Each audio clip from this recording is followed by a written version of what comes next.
झरिया विधायक रागिनी सिंह के कतरास मोड़ स्थित बंद पुराने कार्यालय में स्कॉर्पियो से आए 4 से 5 लोगों ने आज सुबह फायरिंग किया। फिर सामने के मुख्य कार्यालय परिसर गए और फिर स्कॉर्पियो में बैठकर निकल गए, जिसका सीसीटीवी फुटेज भी सामने आया है। मामले में विधायक रागिनी सिंह ने झरिया थाने में लिखित शिकायत की है, जिस पर झरिया पुलिस मामले को गंभीरता से लेते हुए जांच पड़ताल कर रही है, जिसको लेकर झरिया की भाजपा विधायक रागिनी सिंह ने कतरास में स्थित कार्यालय कक्ष में प्रेस वार्ता कर बताया कि झरिया की पूर्व विधायक पूर्णिमा नीरज सिंह के देवर फरार शशि सिंह, हर्ष सिंह और एकलव्य सिंह के द्वारा गोली चलाने की घटना को अंजाम दिया गया है। वही विधायिका ने कहा कि झारखंड में पुलिस और विधायक जब सुरक्षित नहीं है तो आम जनता का क्या होगा।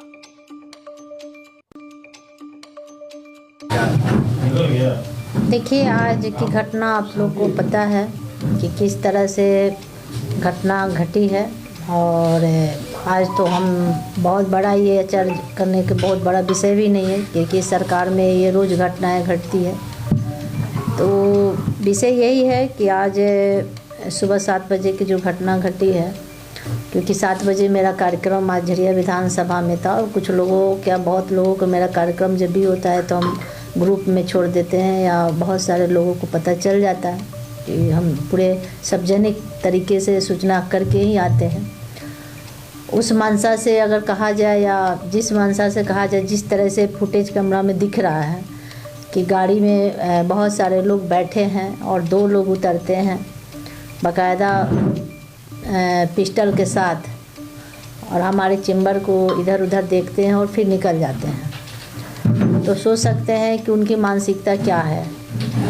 तो ऐसे सरकार में एक विधायक भी सेफ नहीं है, प्रशासन सेफ नहीं है। तो आप लोग सोचिए कि इस सरकार में क्या सिचुएशन है। हालांकि मुझे कोई डर नहीं है, ऐसे अपराधियों से मुझे कोई डर नहीं है। मुझे अपने जनता और परिवार की चिंता होती है कभी भी, और लोगों की जो मानसिकता है, जो विपक्ष द्वारा लगातार षड्यंत्र रचा जा रहा है, और अभी हम आपको दिए भी हैं कि किस तरह से चुनाव हारने के बाद लगातार लोग प्रयास कर रहे हैं मुझे रोकने के लिए, मुझे क्षति पहुंचाने के लिए, क्योंकि राजनीतिक में तो शक नहीं पाए। तो पूर्व विधायक के देवर लगातार गुंडागर्दी पे उतर आए हैं। उनके 3 देवर खुलेआम गुंडागर्दी कर रहे हैं, जो कि सब केसेस वाले लोग हैं। कोई 10 साल से है, कोई 6 साल से हैं। तो इस तरह से गुंडागर्दी, और कहीं ना कहीं सरकार का श्रेय मिल रहा है, प्रशासन का श्रेय मिल रहा है। लेकिन आज जिस तरह से घटनाएं घटी है, तो कहीं ना कहीं ये मंशा साफ था कि वो लोग मेरे पे जानलेवा हमला करने आए थे।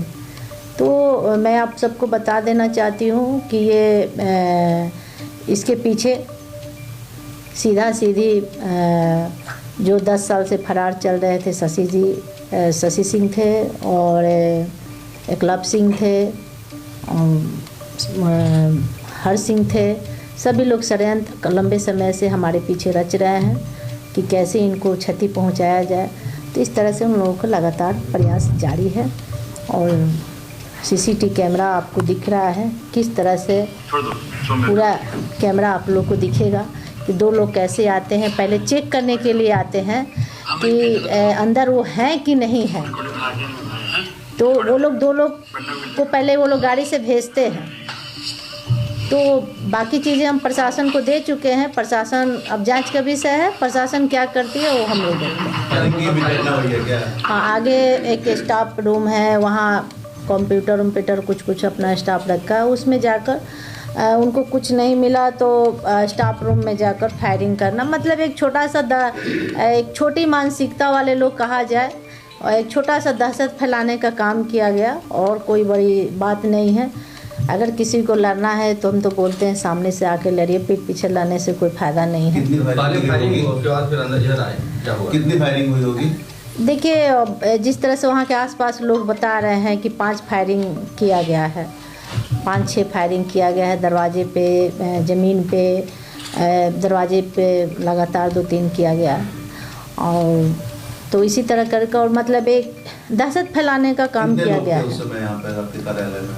मेरे कार्यालय में अभी सफाई करके जस्ट वो लोग पीछे नहाने वहाने सफाई वफाई करके चले गया था, और एक गाली गलौज करके वो लोग हमको लगता है कि थोड़ा सा डर के पीछे से वो निकल गया, तो वो लोग था नहीं, सफाई करके और पीछे से ही। और एक तो बोला कि हम लोग अभी स्नान कर रहे थे, सफाई करके वो अभी कार्यालय मेरा 7 बजे 6 बजे खुल जाता है। मतलब घटना का समय ज्यादा लोग नहीं थे, 2 लोग? हाँ, और रोड पे जो लोग थे सब लोग देखे हैं। जी। क्या कारण? तो सीसीटीवी कैमरा, हाँ बिल्कुल आया है। अभी जैसे दिख रहा है, जो लोग दिख रहा है, क्योंकि थोड़ा सुबह में कुहासा था, उसके कारण से हम प्रशासन को दे भी चुके हैं कि वहाँ आगे गाड़ी लगती है, वहाँ से 2 लोग आते हैं सिर्फ ये देखने के लिए कि अंदर हम हैं या नहीं हैं, और आते हैं और फिर रिटर्न चले जाते हैं। और गाड़ी में कौन कौन से लोग हैं वो हमारे स्टाफ भी देखे हैं, तो वो सब चीज़ें हम अपने लिखित तौर पे दे चुके हैं प्रशासन को, प्रशासन अवगत। इस बात की भनक पहले उनको लगी थी क्या कि आज सुबह 6 बजे यहाँ पे आपको? बिल्कुल, हम अभी तो बता रहे हैं कि 7 बजे के मेरी यहाँ झरिया विधानसभा में दौरा थी। क्या कारण हो सकता है ये इस तरह से दहशत फैलाने के पीछे? देखिए, एक बार बार तो हम बोल रहे हैं कि लोग मेरे से राजनीतिक में नहीं सके, तो अब मुझे डराने का प्रयास किया जा रहा है, या तो मुझे क्षति पहुंचाने का प्रयास किया जा रहा है। जिस तरह से आज खुलेआम मेरे कार्यालय में घुसकर, तो कहीं ना कहीं मुझे जानलेवा हमला, मतलब इस तरह से कहा जाए तो जिस मानसा से वो लोग आए थे, तो कहीं ना कहीं वो मतलब मेरे पे हमला, जानलेवा हमला किया। चुनाव के समय में भी आपने लिख करके दिया था मुख्यमंत्री, डीजीपी, डीआईजी और एसएसपी को एक घटना को लेकर के कि मेरे साथ कभी भी जानलेवा हमला हो सकता है। उस समय भी प्रशासन अभी तक कोई कार्रवाई उसमें देखिए, और आज क्या लग रहा है इस पर प्रशासन कितना खरी उतरेगी? इसलिए कि चुनाव में जो अपराधी तत्व के लोग थे वो खुलेआम घूम रहे थे, उनके जितने भी 10-12 और भी जितने अपराधी तत्व के लोग थे, बाहर से भी लोग आए थे और लोग घूम रहा था, तो प्रशासन श्रेय देता है किसको? अपराधी तत्व। जब यहाँ प्रशासन ही सेफ नहीं है, आप तो देखें बघमारा का घटना उदाहरण है, जब झारखंड में हमारे प्रशासन सेफ नहीं है, सुरक्षित नहीं है, तो आम जनता कहाँ से रह सकती है। लेकिन हम खुल के बता रहे हैं कि ऐसे ऐसे 2 कौड़ी के लोगों से हम डरने वाले नहीं हैं, लड़ते रहेंगे, और चाहे कितना भी वो काम कर ले, कितना भी कुछ कर ले, उनके खिलाफ हम आवाज़ उठाते रहेंगे और लड़ते रहेंगे, और हर मोड़ पे हम संघर्ष करेंगे और हर मोड़ पे उनको मुंह तोड़ जवाब देंगे।